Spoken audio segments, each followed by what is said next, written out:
processes, Lean, Six Sigma. So my background's kind of all over the board with that.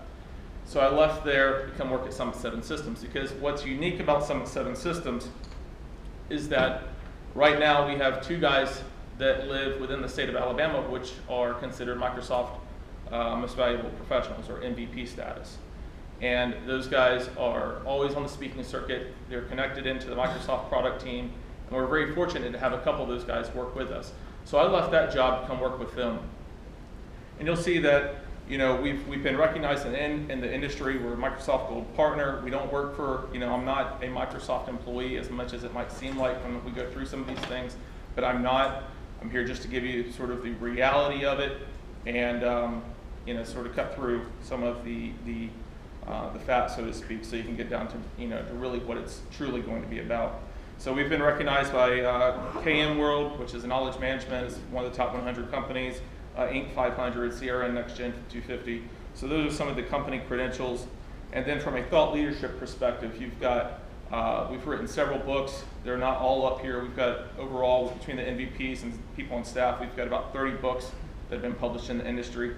And believe it or not, if you see on the little red book right there, that really, really long name, yeah, that says Jason Batchelor. So that's how I can point that out. But yeah, so we've done quite a good bit of things out there. So I'll throw that up there not to say good job, Jason, but just so you guys know that we're talking about things that we're very familiar with and we're recognized for our knowledge with it.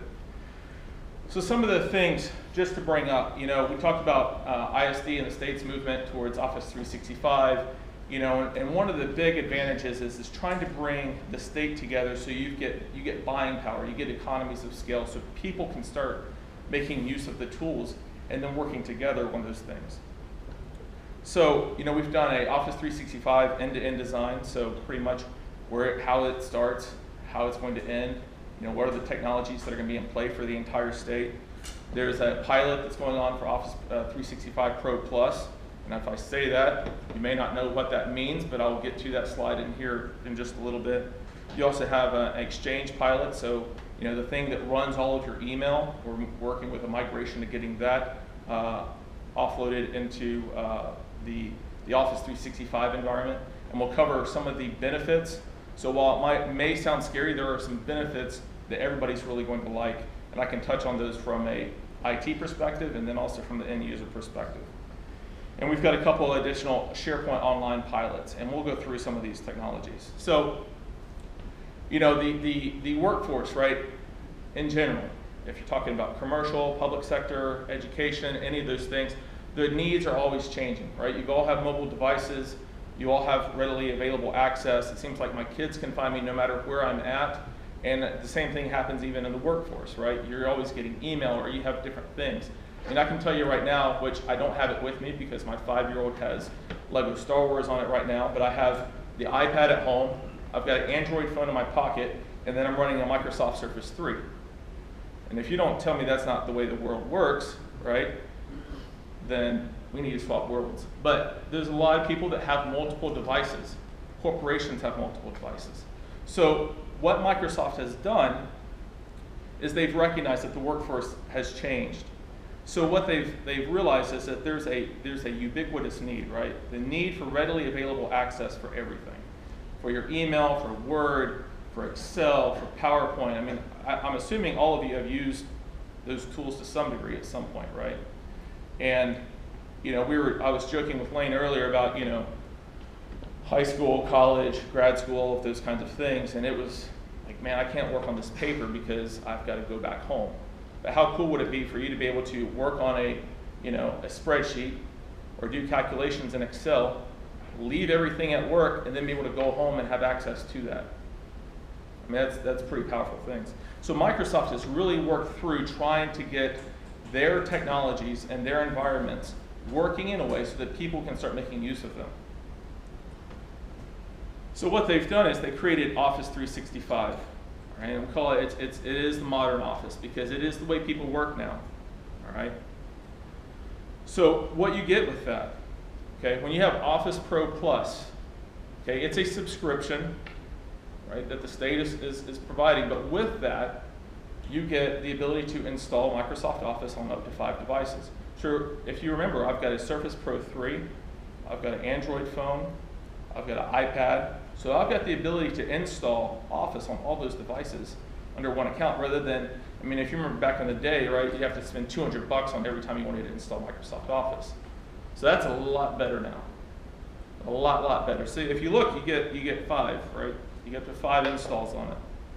So you've got the ability to work on your smartphones, your iPhones. Now, I'll be honest, I have a hard time typing on my phone.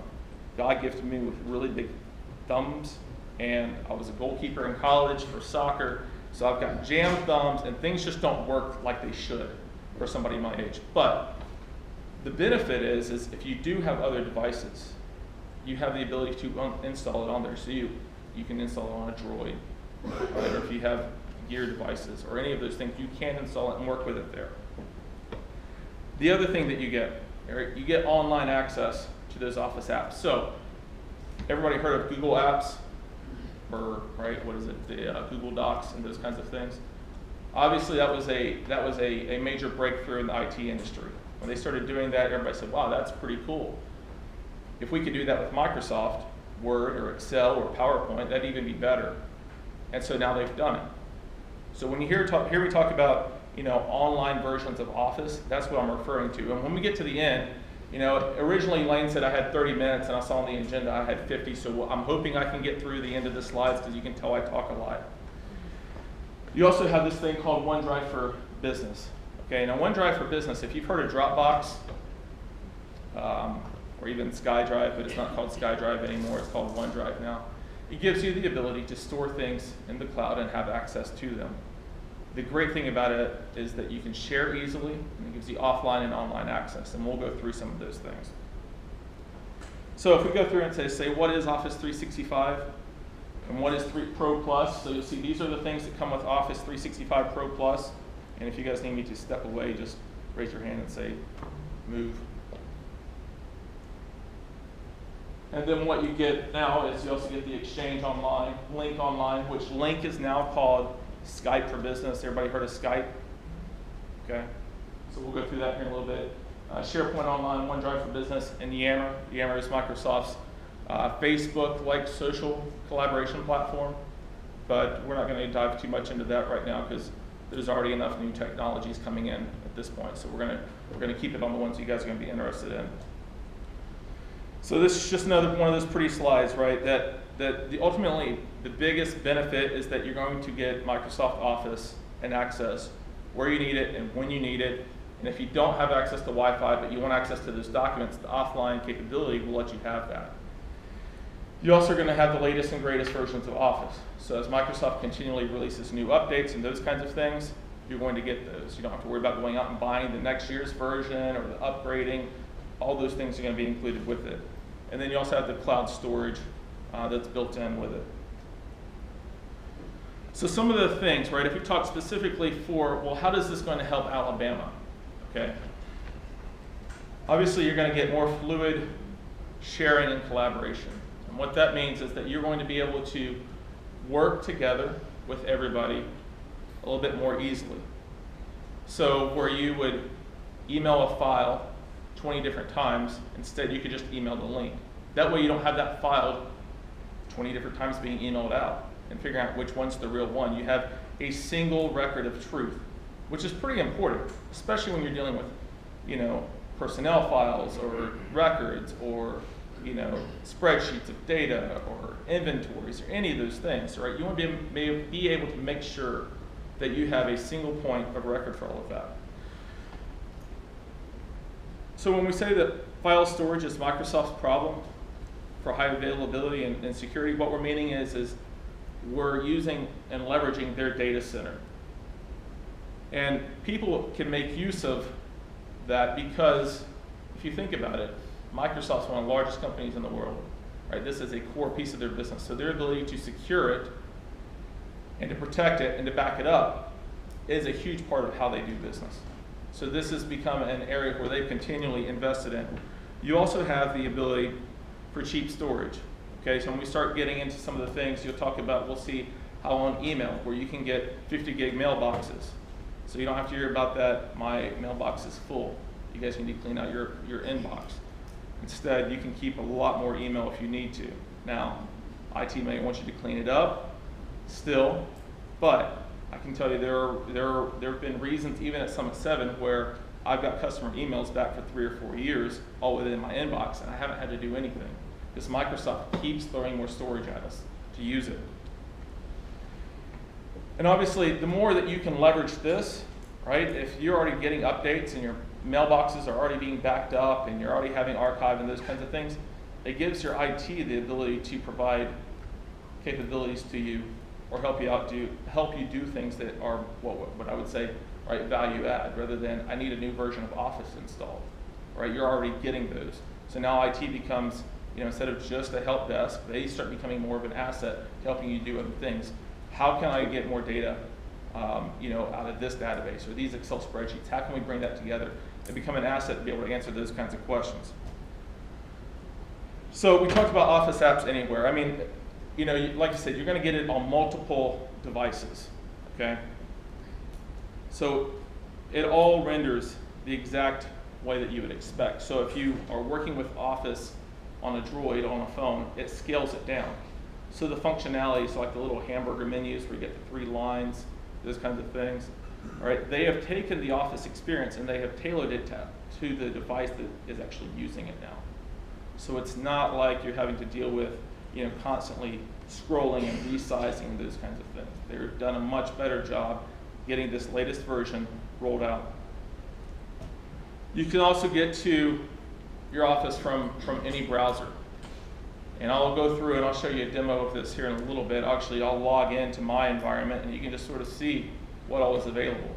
So I can launch Word online. I can launch Excel online. I don't have to have Word running on my computer. So you could be at, a baseball game and somebody says, hey, I need to have that spreadsheet updated. And then you look over and you notice your friend's got their laptop there and you connect up over broadband. All you have to do is log in. You can log in and access and make use of the browser to make those edits to the spreadsheet. Now that's pretty cool.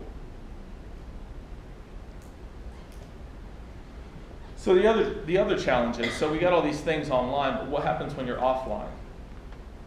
So, right, go figure. I spent a lot of times in planes. A lot of places, right, don't have broadband. A lot of places don't have internet. We've done work with Minnesota Department of Transportation up in Kentucky, Harris County, Texas, Galveston County, Texas. And when you start talking to people who are out in the field, right, there are places that just don't have internet. But they still needed to have access. Let's say there was an accident or an incident report that they need to fill out. They still needed to have access to that form. And the organization that was governing them also needed the ability to push that form out to them. But how many of you would actually want to go out and when you get back to the office, go and check and see how many slides or how many files you need to go download and update? I mean, that's not something you want to go do. But the offline access says, you know what, if you store this in this drive, my offline capability, that OneDrive Pro, will actually go out and say, all right, what's new? And automatically start syncing it and downloading it.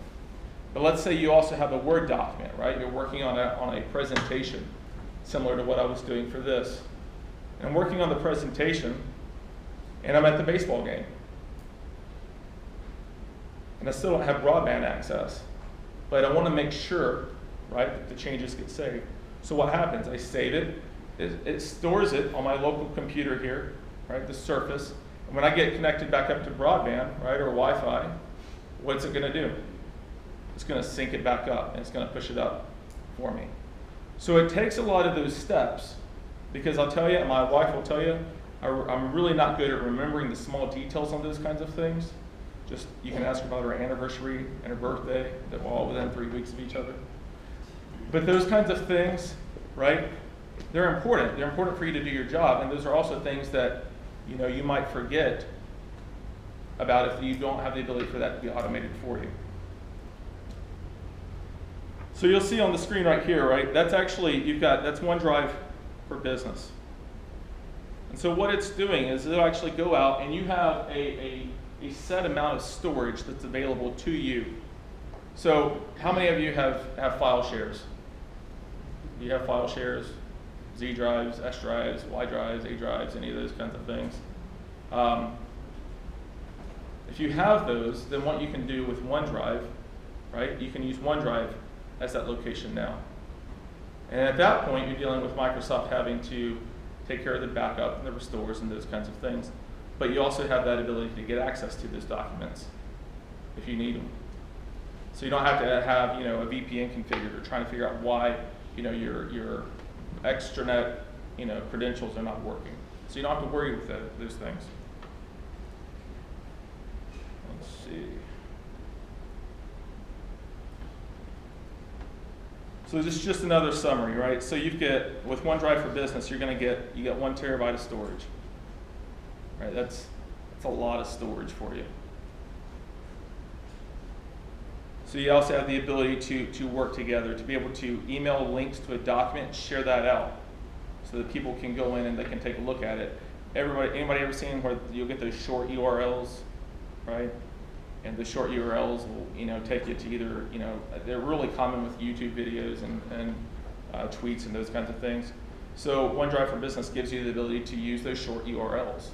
So you don't have to have this really long, URL that when you paste it into email, it breaks it. And it's like, why is it, the link doesn't work? Half of it's in a hyperlink and the other half is just regular text. So it prevents some of those issues from happening.